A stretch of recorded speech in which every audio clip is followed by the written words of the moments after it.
Sudah bergabung bersama kami Asman Afif Ramadan, kuasa hukum warga Probolinggo yang jadi korban utang fiktif di bank. Selamat sore, Pak Afif. Sore. Ini bagaimana sepertinya Pak Asman melihat kasus ini dan sudah adakah titik terang mengenai siapa pelaku di balik banyaknya warga yang terlibat utang fiktif ini, Pak? Jadi gini, Mas, terkait hal tersebut sudah ada indikasi ke perangkat desa. Akan tetapi kan penyidik juga membutuhkan waktu untuk mendalami lebih jauh lagi. Baik. Lantas bagaimana sebenarnya kronologi awal akhirnya puluhan warga ini mengetahui bahwa ternyata mereka memiliki utang di bank, Pak? Kronologi awalnya, para warga ini kan nggak tahu apa-apa. Tiba-tiba didatangin oleh pihak debt collector dari Bank BNI. Di sana dinyatakan bahwa warga ini memiliki pinjaman kur yang dimana besarannya variatif mulai 15 sampai dengan 25 juta. Nah, lalu mengadu kepada kami telusuri dan kami laporkan ke kepada Polres Probolinggo sejak tahun 2021. Baik, ini kan informasi yang kami dapatkan jumlah warga yang terlibat utang fiktif ada 68. Apakah ada penambahan, Pak? Betul. Jadi gini, untuk Banyuwangi Tengah yang terdeteksi memang ada 68 warga. Akan tetapi yang saya dampingi itu ada 5 orang, di antaranya Yakub, Habibah, almarhum Pak Suradi, Hasil, sama Soim. Baik, untuk total kerugian dari warga, untuk dari klien Bapak sendiri kira-kira berapa dan untuk keseluruhan korban kira-kira berapa, Pak? Kalau untuk dari klien kami sendiri kurang lebihnya 125 jutaan kurang lebihnya, Mas. Kalau seluruh warga tinggal ngalikan aja rata-rata 20 sampai 25 juta kalikan 68, Mas. Baik, ini 5 klien Bapak apakah masih dalam satu desa, Pak? Semuanya satu desa, Banyuwangi Tengah semua. Baik, nah apakah warga juga sudah mengetahui dari mana data-data mereka diambil dan mengapa perbankan juga memperbolehkan mereka untuk berutang padahal mereka tidak ada surat persetujuan sama sekali?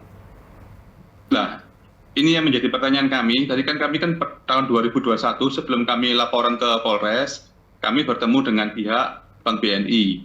Di sana juga Bank BNI bingung jugaan. Klien kami ini buka rekening aja tidak pernah. Kok tiba-tiba ada tagihan kredit kur.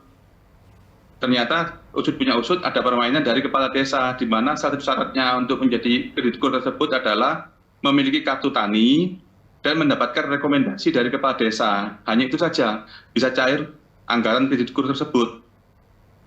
Baik, tapi berdasarkan pengakuan dari klien Bapak, apakah pernah Pak mungkin memberikan data berupa KTP ataupun mungkin kartu keluarga kepada pengurus desa? Pernah, memang kami mengakuinya memang pernah memberikan, memang dinyatakan untuk pendataan kartu tani. Sedangkan kartu tani tersebut itu kan berhubungan juga dengan kebutuhan untuk pupuk subsidi. Lah, tidak tahunya disalahgunakan untuk kepentingan lain, gitu, Mas. Baik, kalau dari pihak korban dan juga dari pihak Bapak sendiri, apakah sudah ada berbicara Pak dengan perangkat desa mengenai hal ini? Gimana saya ulang, Mas? Dari pihak korban, sudah adakah berbicara dengan pihak perangkat desa Pak mengenai utang fiktif ini? Jadi perangkat desa sudah ada beberapa orang yang mencoba untuk mengkomunikasikan dengan menjanjikan menyelesaikan.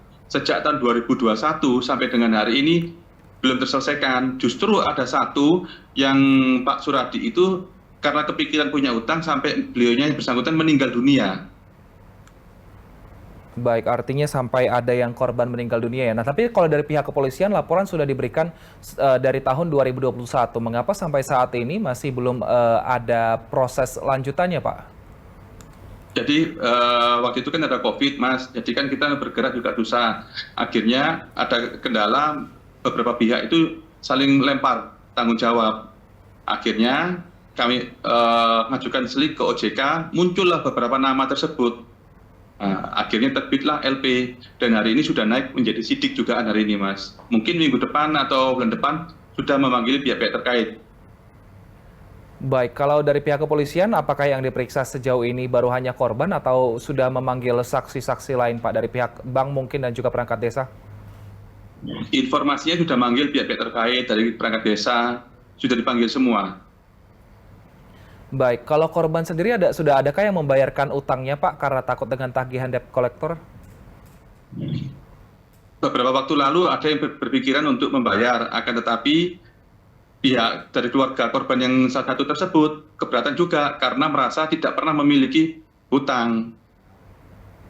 Makanya mereka juga mengejar-ngejar kami agar segera ada kepastian. Baik, ini kan kasusnya sudah bergulir selama 2 sampai 3 tahun, Pak. Ini harapannya seperti apa? Eh, Harapan dari korban segera ada kepastian hukum dan namanya dikembalikan menjadi bersih lagi di Slik OJK, Mas. Baik, baik. Kita akan pantau seperti apa kasus hukumnya. Terima kasih Pak Asman Afif Ramadan, kuasa hukum korban utang fiktif di Probolinggo atas waktunya. Terima kasih, selamat beraktivitas kembali, Pak. Terima kasih, Mas.